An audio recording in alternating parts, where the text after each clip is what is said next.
Hello friends, welcome to Angel maths competition.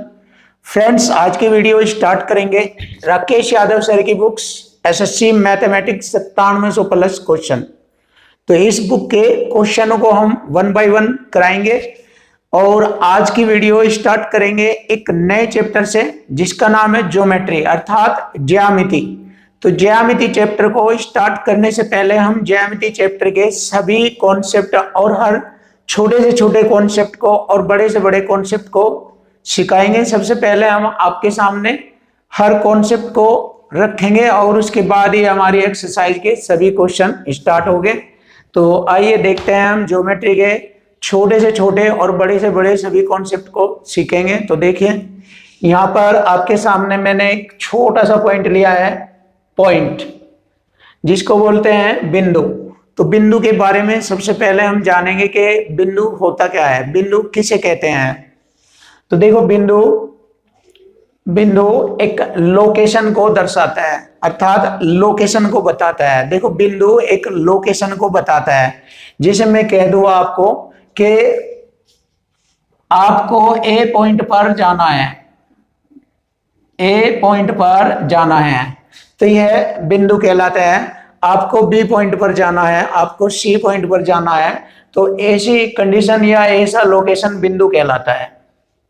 देखो, बिंदु के अनेक कॉन्सेप्ट है अर्थात बिंदु की अनेक प्रमुख विशेषताएं हैं जो आपको जाननी होगी और आपको समझनी होगी।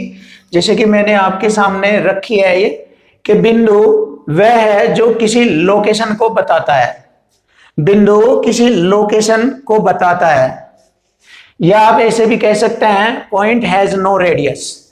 पॉइंट हैज नो रेडियस यानी कि बिंदु में कोई त्रिज्या नहीं होती है। तो बिंदु की कोई त्रिज्या नहीं होती है। इसके बाद आप इसको ऐसे भी एक्सप्लेन कर सकते हैं कि जिस वृत्त की त्रिज्या शून्य हो बिंदु कहलाता है। तो जिस वृत्त की त्रिज्या शून्य होती है वह बिंदु कहलाता है। या आप इसको अन्य कॉन्सेप्ट से भी समझ सकते हैं कि बिंदु किसे कहते हैं, या बिंदु में अन्य क्या खास क्वालिटी है, या इसको कैसे समझा जा सकता है। तो देखिए, point has no length no width no depth अर्थात बिंदु में न कोई लंबाई न कोई चौड़ाई और न ही कोई गहराई होती है। तो point has no length no width no depth अर्थात बिंदु में न कोई लंबाई न कोई चौड़ाई और न कोई गहराई होती है। अब हम इसको और अन्य तरीके से भी समझेंगे। एक ही बिंदु से अनंत इनफाइनाइट रेखाएं खींची जा सकती है। जैसे कि मैंने आपके सामने ये एक चिन्ह बनाया है, इसको समझाने के लिए एक डायग्राम रखा है आपके सामने कि एक ही बिंदु से इनफाइनाइट रेखाएं खींची जा सकती है, जैसे कि मैंने यहाँ पर खींचा हुआ है। या फिर इस पॉइंट को हम ऐसे भी समझ सकते हैं कि एक ही बिंदु से निकलने वाली सभी लाइन संगामी रेखाएं अर्थात कॉन्करेंट लाइन्स कहलाती है। एक ही बिंदु से निकलने वाली, देखो यहाँ एक ही बिंदु से अनंत इनफाइनाइट रेखाएं खींची जा सकते हैं।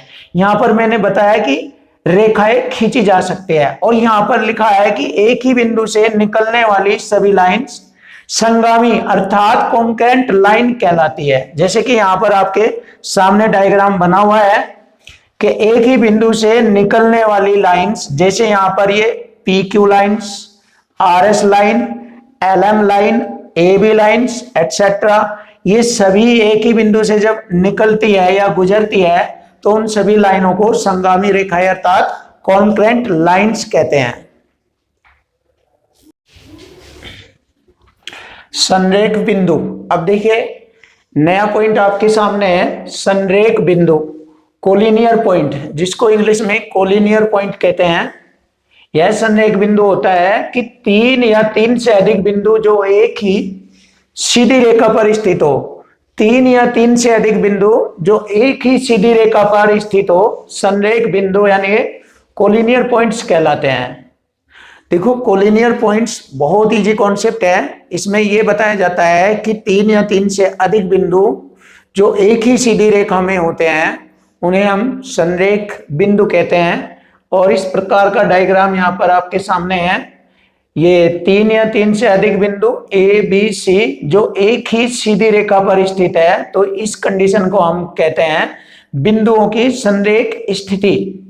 तो बिंदुओं की संरेख स्थिति अर्थात संरेख बिंदु कहलाते हैं।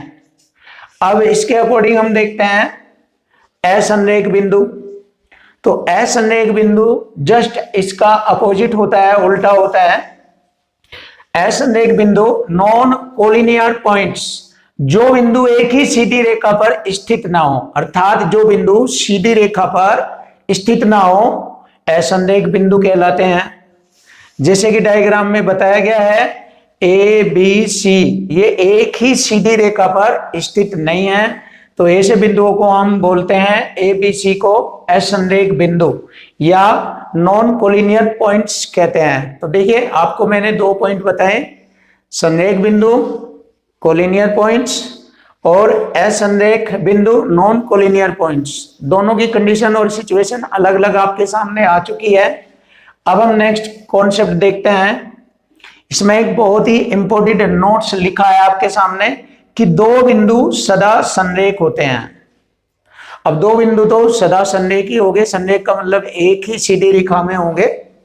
यदि हम 2 बिंदु को लिखें, एक बिंदु में यहां लिख दूं, एक बिंदु यहां लिख दूं, तो ये सदा संरेख होंगे। क्यों होंगे? क्योंकि एक ही सीधी रेखा पर स्थित हो सकते हैं ऐसे, यानी कि इनसे एक सीधी रेखा खींची जा सकती है 2 बिंदुओं से, और जब 2 बिंदुओं से एक सीधी रेखा खींची जा सकते हैं तो वे बिंदु, दोनों बिंदु संरेख की स्थिति को दर्शाते हैं, अर्थात दोनों बिंदु संरेख हो गए। 2 बिंदुओं से केवल एक ही रेखा खींची जा सकती है। देखो 2 बिंदुओं से केवल एक ही रेखा खींची जा सकती है, जैसे ए बिंदु बी बिंदु, 2 बिंदुओं से एक ही रेखा खींची जा सकती है। अब हमारा नया पॉइंट है एक वर्तीय बिंदु। एक वर्तीय बिंदु का अर्थ होता है जो बिंदु एक ही वृत्त पर स्थित होते हैं।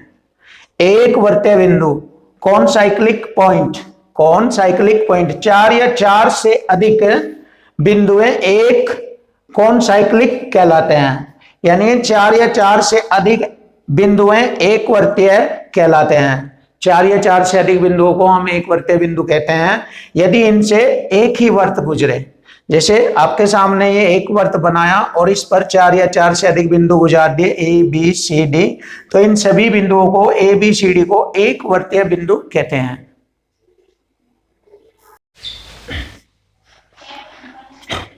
नया कॉन्सेप्ट आपके सामने, एक वृत्त हमेशा 3 असंरेख बिंदुओं से होकर गुजरता है।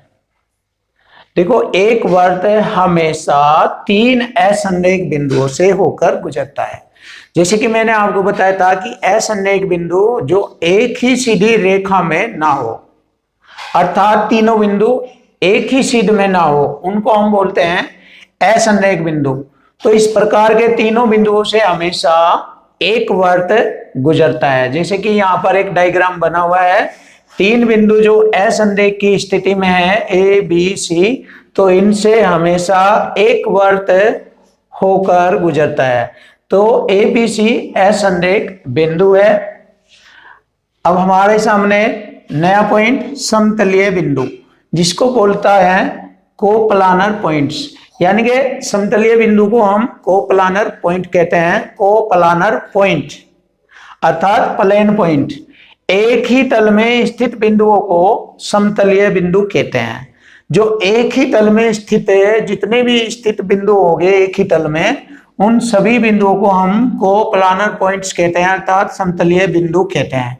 जैसे हमारा एक्स और वाई हमारा एक तल होता है, एक्स और वाई हमारा एक तल होता है, तो इस तल में स्थित, एक ही तल में स्थित जितने भी बिंदु होंगे हमारे, इन सभी बिंदुओं को समतलीय बिंदु कहते हैं, अर्थात कोप्लानर पॉइंट्स कहते हैं। तो बहुत ही इजी और बहुत ही अच्छे अच्छे कॉन्सेप्ट आपको बताए जाएंगे। तो फ्रेंड्स, इससे नेक्स्ट वीडियो में हम आपको लाइन और एंगल्स के बारे में बहुत अच्छे अच्छे कॉन्सेप्ट देंगे। तो हमारी वीडियो को देखते रहें, लाइक करें, सब्सक्राइब करें हमारे चैनल को, जिससे कि हम आपके सामने नई नई वीडियो लाते रहें। थैंक यू, धन्यवाद।